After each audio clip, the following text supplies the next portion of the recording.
Bonjour tout le monde. Si tu me connais pas et que tu te demandes qui je suis et pourquoi je suis là, en fait j'ai créé une nouvelle chaîne YouTube, une chaîne Booktube. Et si tu veux en savoir un peu plus sur moi, je t'invite à aller en barre d'infos et à regarder ma chaîne principale qui concerne tout mon univers, tout ça quoi. Super contente de faire ma toute première vidéo sur ma nouvelle chaîne Booktube et j'espère que ma chaîne va vous plaire et n'hésitez pas à vous abonner, ça m'encouragera à faire plus de vidéos.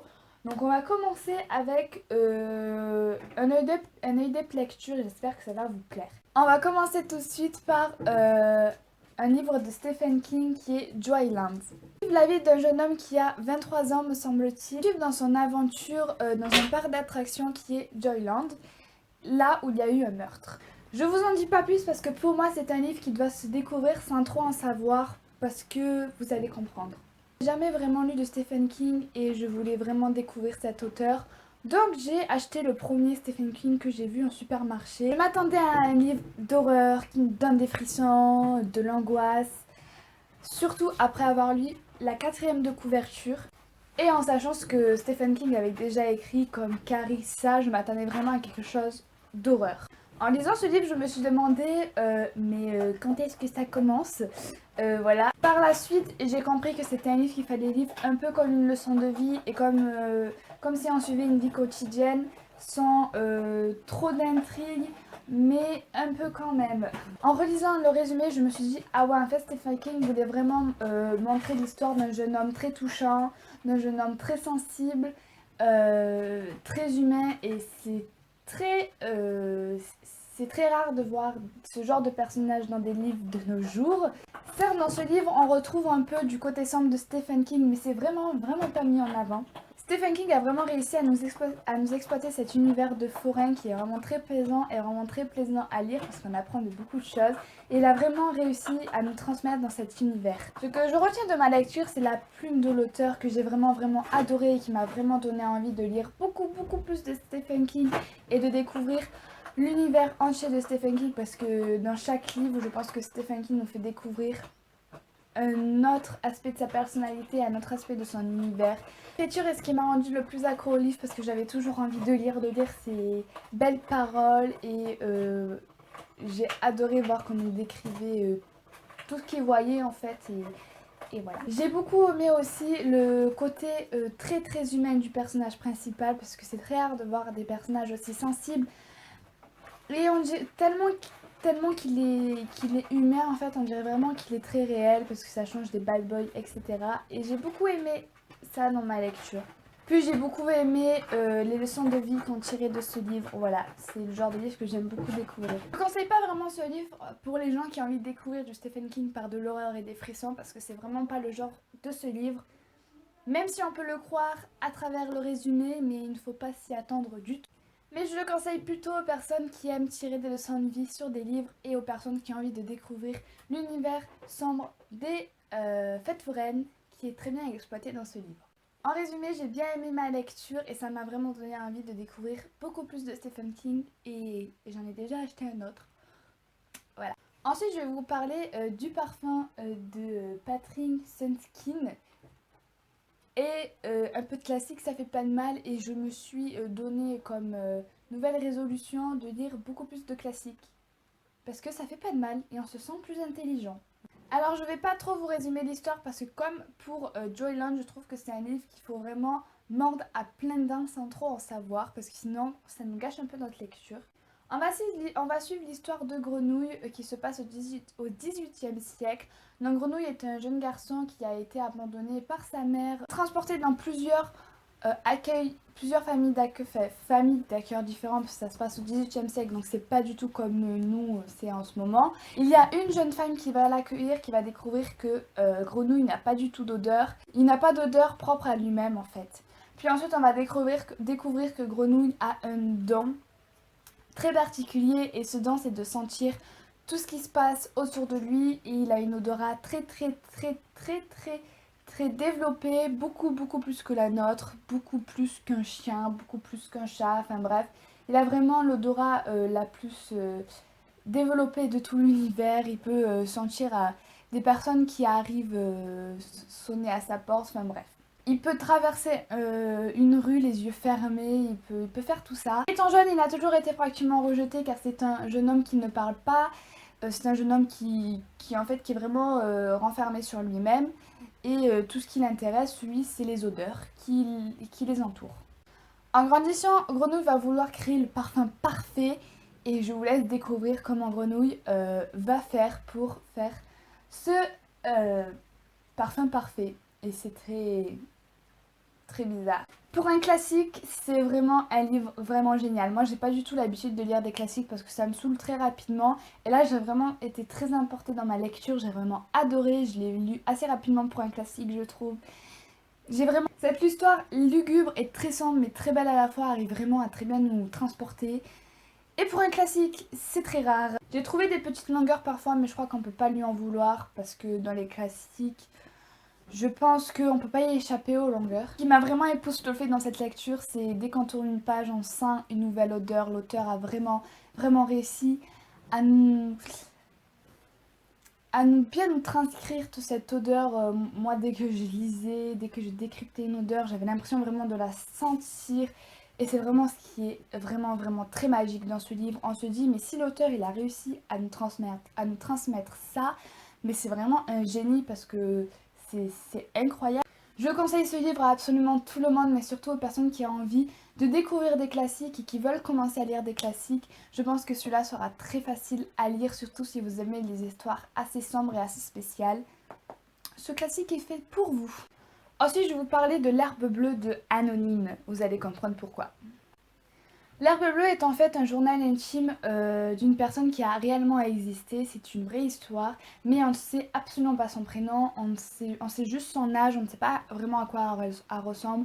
On va juste suivre en fait son journal intime et son journal intime va raconter plus précisément sa chute dans la drogue.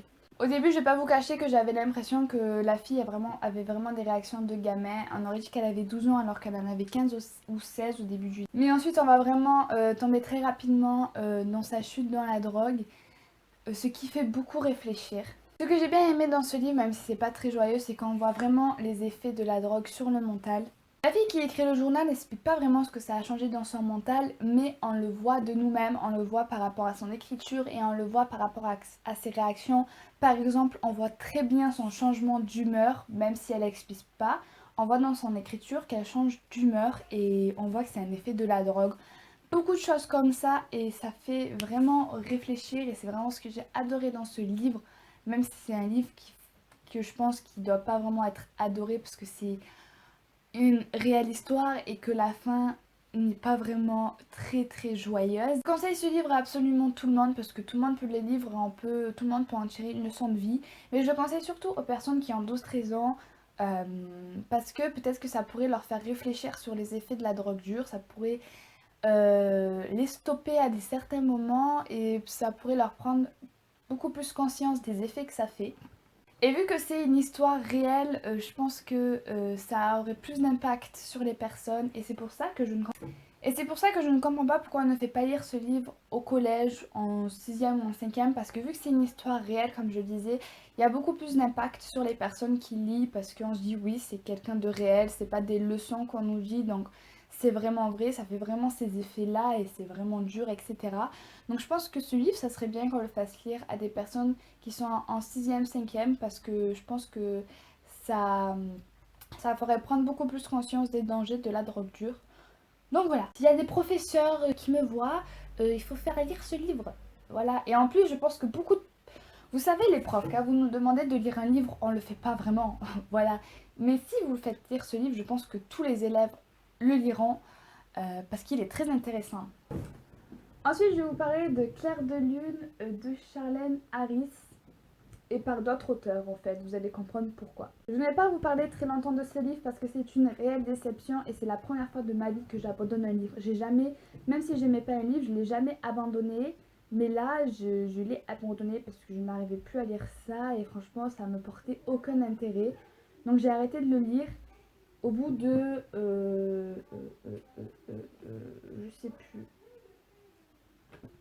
Au bout d'une cinquantaine de pages parce que en fait c'est un peu de ma faute. Mais voilà, vous allez croire que c'était une histoire d'un livre complète vu la taille du livre, mais en fait non, ce livre est constitué de plusieurs nouvelles sur les vampires, sur les loups-garous, sur toutes les créatures fantastiques qu'on peut retrouver.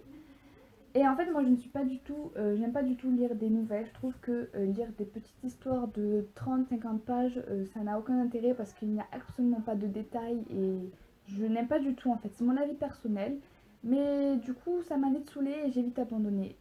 Et en plus de ça, je trouve que les nouvelles qui nous présentent là-dedans ne sont pas forcément très bien réalisées parce qu'il n'y a pas forcément beaucoup de détails et pas vraiment très intéressantes. Elles nous apportent pas grand-chose. Donc et ensuite, je vais vous parler de mon coup de cœur. Ah, mais ce livre, je l'ai tellement adoré. Ça fait longtemps que j'ai pas eu de coup de cœur. Et dès que je l'ai lu, j'ai fait ah, ça y est, c'est trop bien. Enfin, un nouveau coup de cœur.